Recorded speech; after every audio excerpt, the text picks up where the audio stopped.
Good morning, children. So we continue with seed. Now yesterday we had done the types of seed: monocot, dicot, albuminous, ex-albuminous we had done. Today we will see the types of germination and the types of germination, conditions needed for germination. So first let us know what is germination. Germination is a process by which the dormant embryo, what is the meaning of dormancy? First we come to this.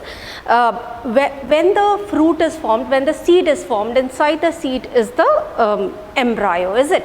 So this embryo, usually in most of the cases, there are some exceptions, in most of the cases they do not germinate just after, like they do not grow into a baby plant, into a seedling just after the formation of embryo. They require a time period during which they remain in dormant state, in sleeping state. Is it? It's not that they are physiologically active, they carry out respiration, the rate of respiration remains very slow, but even during this period they do not grow into a new plant, even if all the necessary conditions for germination are available. Is it?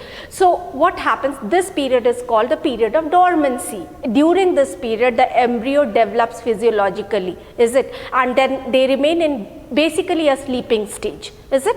Now after the process of dormancy is over, it can be few months to few days to few months, is it? So after the process of dormancy gets over, this seed, if gets all necessary condition, the embryo present in the seed grows into a seedling, and this process is known as germination. Now what is germination?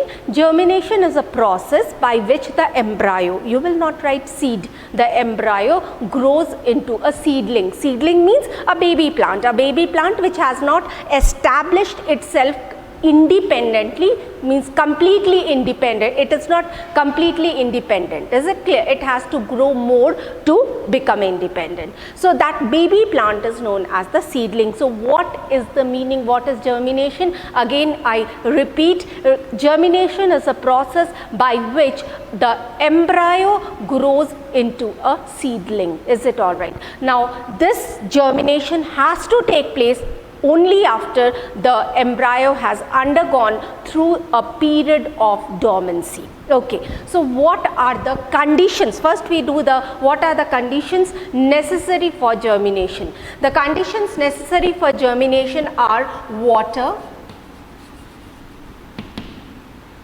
oxygen and optimum temperature. A suitable temperature which ranges from 25 to 35 degree centigrade. It's the best temperature where the seeds germinate. We come back to water. Now what is the need of water? So yesterday I was talking about I was talking about this bean seed. Let us take about the bean seed. There is a small opening we call as micropyle. You remember I told you, now when it gets soaked in water, it gets water, you are directly soaking in water or it is getting soil water, is it? The water enters through the micropyle. What is the function of this micropyle? It allows the entry of water. Of course I won't say that water enters only through micropyle. Water is also absorbed by the seed coat, but most of the water enters through the micropyle. The second function of micropyle is, here is present a baby plant, you remember, means the embryo is present, and I told you that embryo respires. It is carrying out the main physiological activity. It is taking place, it is performing even when it is in the state of dormancy, means it is not growing, it is only in it respires. Is it clear? Respiration means it takes in oxygen, give out carbon dioxide, though the amount is very less amount, but the oxygen has to diffuse in and the carbon dioxide which is produced has to come out. It is who provides the entry and exit of respiratory gases, the micropyle. So what are the two functions of micropyle we have seen?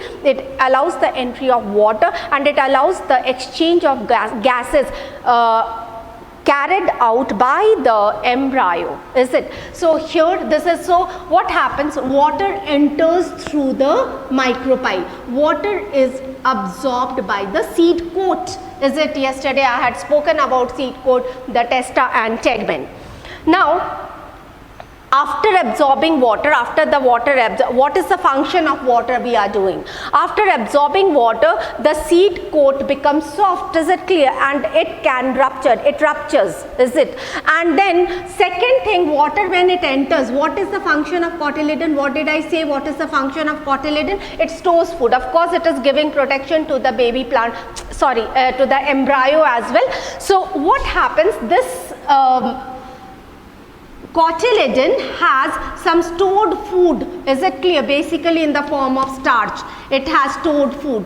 Now what happens, water enters into it, this stored food remain, it doesn't get diffused. Starch is now, the food is converted into diffusible form. I'm not explaining much about it, we will be explaining in the chapter nutrition. Diffusible form, and now this usually in the form of glucose, and now this glucose has to be distributed, has to be carried to the embryo for its growth.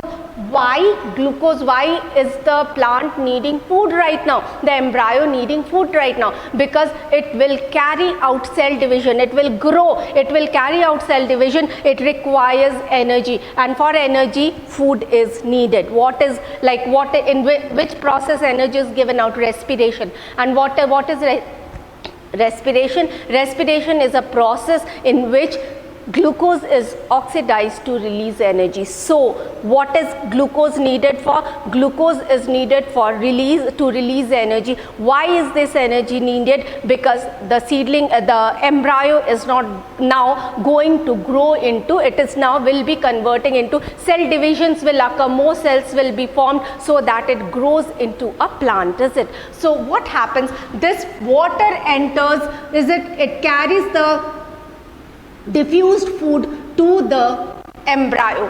Lot of enzymatic activities also starts after the entry of water, is it? Enzymatic activities, and the enzymatic activities which are needed for the growth of embryo. So this is what is water for. It ruptures, it becomes, the seed coat becomes soft and the seed coat ruptures easily, and second, the food gets diffused, the enzymatic activity starts after the entry of water.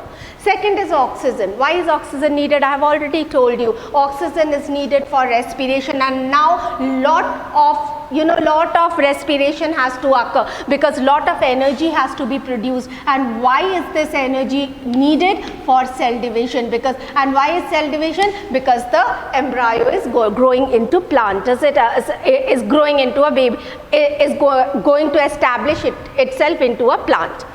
Now next is optimum temperature, is it clear? Now why optimum temperature, why a suitable temperature is needed?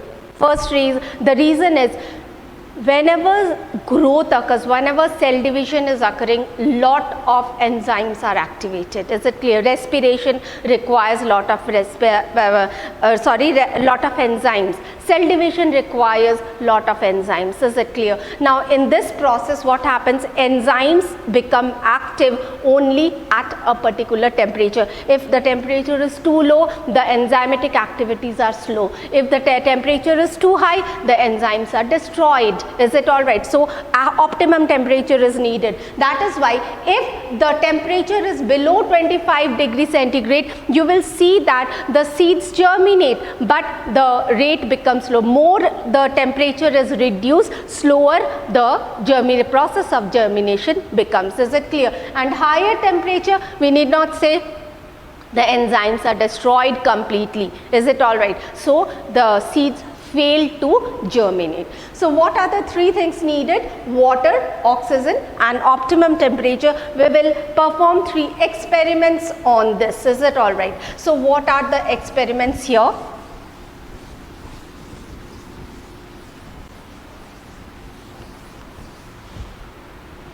First we will see that